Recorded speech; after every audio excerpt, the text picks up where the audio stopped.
učili slovíčka a hrali spoločenské hry. A potom po obede sme sa išli prejsť ku jazierku A hrali sme na športové hry. Tak ja by som opísala, keď prišla teda k nám pani zdravotníčka.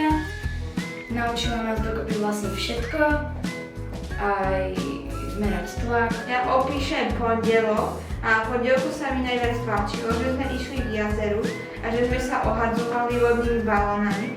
Tu sme boli rozdelení do tímov, aby tam som bola ja a mladšia Ema. Ja by som opísala v podstate ten posledný deň, lebo ten je proste vždycky najlepší a najviac na ňom mám rada tú tombolu, že sa všetci stretneme a že sme v podstate všetky baby v šatách. Mne sa najviac páčilo, jak sme išli koliek. Ja by som opísala asi piatok, lebo ten je podľa mňa ako najlepšie, lebo vtedy máme akože už aj taký voľnejší a aj tombolu.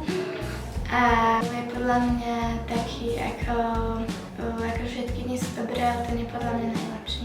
Opísala by som posledný deň v piatok, pretože tam máme tombolu, diplomy, rozlúčku a je to taký podľa mňa jeden z najlepších dní na tábore. Nám sa najviac páčili tie dielničky. Zaujímavé veci a kreatívne sme vyrábali. No, mne sa najviac páčilo teda ísť k jazeru a ešte keď sme sa učili prvú pomoc. Najviac asi tie výlety k tomu jazeru, lebo vždycky sme mali sa o čom rozprávať a vždycky bola zábava. Mne sa najviac páčila tombola a vyrábanie náramkov. Tombola preto, lebo môžem vyhrať nejaké ceny a vyrábanie náramkov preto, lebo si vyrobím nejaký náramok, ktorý sa mi páči a si tam vyrobím nejaké farby sa mi páči.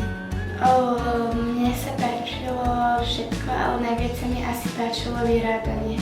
Na dennom tábore sa mi páčilo všetko, ale najviac prechádzky k jazeru, pretože vždy sme tam mali hry, také proste animátori nám vždy niečo pripravili, takže to bolo super. Mne sa najviac páčili dielničky.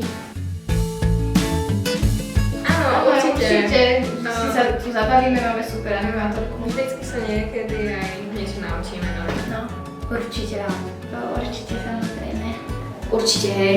Áno, určite prídem a chcela by som, aby tam sa vyšla aj moja kamoška Ľudská. A tento tábor sa mi páčil, bol to veľmi dobrý tábor, super. Určite áno. A je tu naozaj super, tak čaute. Vidíme sa o rok. Ahojte. Ahoj. Ahojte.